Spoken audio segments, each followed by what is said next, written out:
new song created in this very moment, and I'm going to explain where it came from after. Oh God, oh God, oh God. Oh God, oh God, oh God. Oh God, oh God, oh God. God, oh God, oh God. On Judgment Day is at hand, I will spare you the wrath. Brother, can I lend you a hand to find your way back to God? Oh God, oh God, oh God. Oh God, oh God, oh God. Oh God, oh God, oh God. Oh God, oh God, oh God. All right. So those of you who were born in the 70s, you know that a lot of great movies came out in the 70s, especially in the mid 70s, like Rocky and Star Wars, and so many really good movies. And they probably all influenced each other. And how do I know that? Because I just watched Oh God for the first time in, let's see, how many years? Probably was about 45 years that haven't seen that movie for about 45 years. Even though I love John Denver, I think he was one of the great singer-songwriters. He one of the most beloved, and one of the people that no one would admit to liking because he they think he's too corny or whatever it is. But that movie, Oh God, actually has something to say. It came out around the same time. The reason I brought up the movies in the mid-70s is because A Course in Miracles came out in 1976. Bicentennial year. Oh God came out in 1977. I believe Rocky came out in 76 as well, because it was the bicentennial, right? And that's what the movie was in the movie. What a movie, And Oh God was also very good, not as good. But if you watch Oh God, you'll see that there was some reference to Rocky and probably other movies as well in Oh God. But let's read this last section from chapter 2. Chapter 2 is called The Separation and the Atonement. This is section 8, and it's called The Meaning of the Last Judgment. And then we'll weave in the discussion of Oh God into this. One of the ways in which you can correct the magic miracle confusion is to remember that you did not create yourself. You are apt to forget this when you become egocentric, and this puts you in a position where a belief in magic is virtually inevitable. Turn the page. Your will to create was given you by your Creator, who was expressing the same will in his creation. Since creative ability rests in the mind, everything you create is necessarily a matter of will. It also follows that whatever you alone make is real in your own sight, though not in the mind of God. This basic distinction leads directly into the real meaning of the Last Judgment. The Last Judgment is one of the most threatening ideas in your thinking. This is because you do not understand it. Judgment is not an attribute of God. It was brought into being only after the separation, when it became one of the many learning devices to be built into the overall plan. Just as the separation occurred over millions of years, the last judgment will extend over a similarly long period, and perhaps an even longer one. Its length can, however, be greatly shortened by miracles, the device for shortening but not abolishing time. If a sufficient number become truly miracle-minded, this shortening process can be virtually immeasurable. It is essential, however, that you free yourself from fear quickly, because you must emerge from the conflict if you are to bring peace to other minds. The Last Judgment is generally thought of as a procedure undertaken by God. Actually, it will be undertaken by my brothers with my help. It is a final healing rather than a meting out of punishment, however much you may think that punishment is deserved. Punishment is a concept totally opposed to right-mindedness, and the aim of the Last Judgment is to restore right-mindedness to you. The Last Judgment might be called a process of right evaluation. It simply means that everyone will finally come to understand what is worthy and what is not. After this, the ability to choose can be directed rationally. Until this distinction is made, however, the vacillations between free and imprisoned will cannot but continue. The first step towards freedom involves the sorting out of the false from the true. This is a process of separation in the constructive sense and reflects the true meaning of the apocalypse. Everyone will ultimately look upon his own creations and choose to preserve only what is good, just as God himself looked upon what he had created and knew that it was good. At this point, the mind can begin to look with love on its own creations because of their worthiness. At the same time, the mind will inevitably disown its miscreations, which, without belief, will no longer exist. The term, quote, Last Judgment is frightening not only because it has been projected onto God, but also because of the association of, quote, last with death. This is an outstanding example of upside-down perception. If the meaning of the Last Judgment is objectively examined, it is quite apparent that it is really the doorway to life. No one who lives in fear is really alive. Your own Last Judgment cannot be directed toward yourself because you are not your own creation. You can, however, apply it meaningfully and at any time to everything you have made, and retain in your memory only what is creative and good. This is what your right-mindedness cannot but dictate. The purpose of time is solely to, quote, give you time, unquote, to achieve this judgment. It is your own perfect judgment of your own perfect creations. When everything you retain is lovable, there is no reason for fear to remain with you. This is your part in the atonement. Okay. Fascinating. So, Jesus seems to be saying that you need to do this quickly to free yourself of fear and judgment, so that you can help, so you can assist others. It seems to be what he was telling Helen, and at the same time, maybe that was what she needed to hear at that moment. This is what some have said, right? This whole idea of the celestial speed up that was mentioned.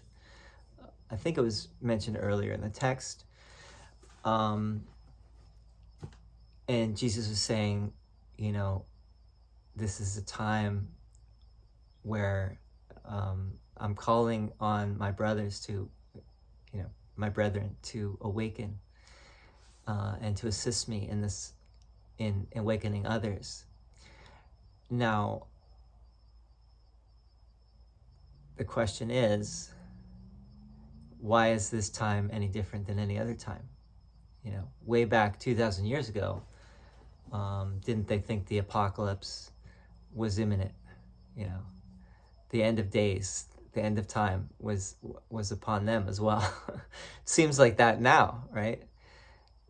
depending on who, I used to feel that way quite a bit, actually. I was very concerned that it was the end of time, and we needed to hurry the fuck up and do something. Now, I'm not sure if that's the deepest meaning of what Jesus is getting at now, but the fact that he says it, you can't discount that, right? And you can't. I'm not saying it is or it isn't. I'm just bringing this up because this is a bit of a debate, There are those who say that the Course is written on different levels. There's you could do a more literal reading of the Course, and if you read it literally, you might miss out on some of the deeper points that are being made. On the other hand, if you only read it not so literally, you might also be missing out on something. So it's important, to distinguish between what is to be taken literally and what is not to be taken literally. And sometimes Jesus tells you what is literally true and what is not literally true. But I think that, one thing that why this teaching really appeals to people on the outs with Christianity and with religion in general, institutionalized religion, is this very point that Jesus is making here, which is that God does not judge. Judgment is not an attribute of God. It's what Jesus says here. Rather, the apocalypse involves us sorting out the false from the true, where we leave behind anything that is not of love, any thought and any mental process that is not loving, that is not kind. We leave that aside, and we separating the sheep from the goats. It's not that God does that. It's that we do that. The wheat from the chaff, we sift it out, and we through a process of elimination, we arrive back at love. And when we get to that point of love, there's no, we've made it. We fully recognize what is true and what is not true, and we can see the ego for what it is. Until that point, Jesus makes the point that we vacillate, we waver, we're ambivalent, we keep going back and forth,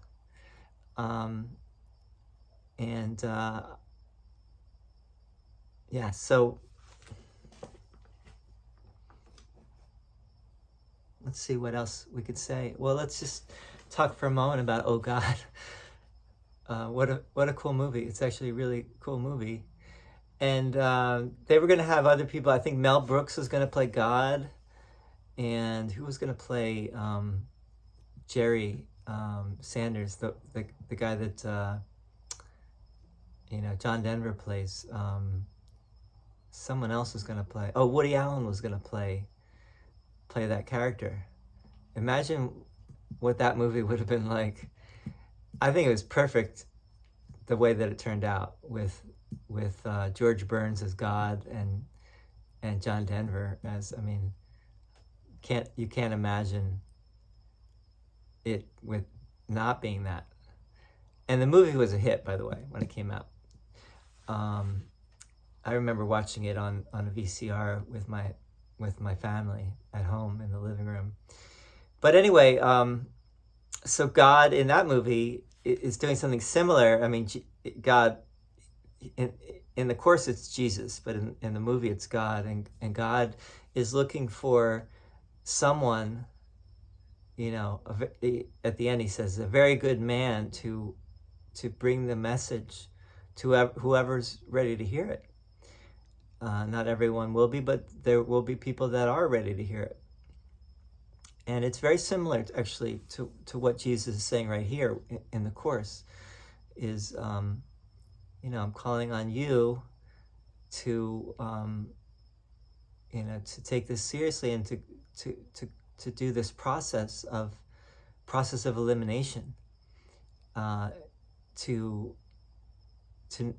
know what I'm talking about, and then you become one with me, and you in turn bring the message to others that are ready to hear it.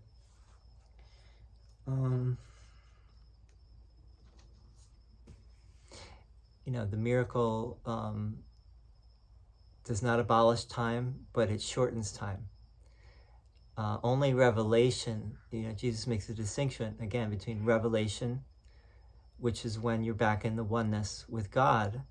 Time is no more. There's no more time or space.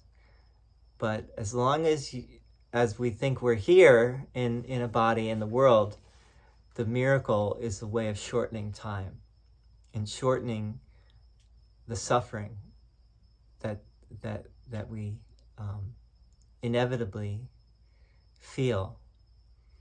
So what else can we say about Oh God before we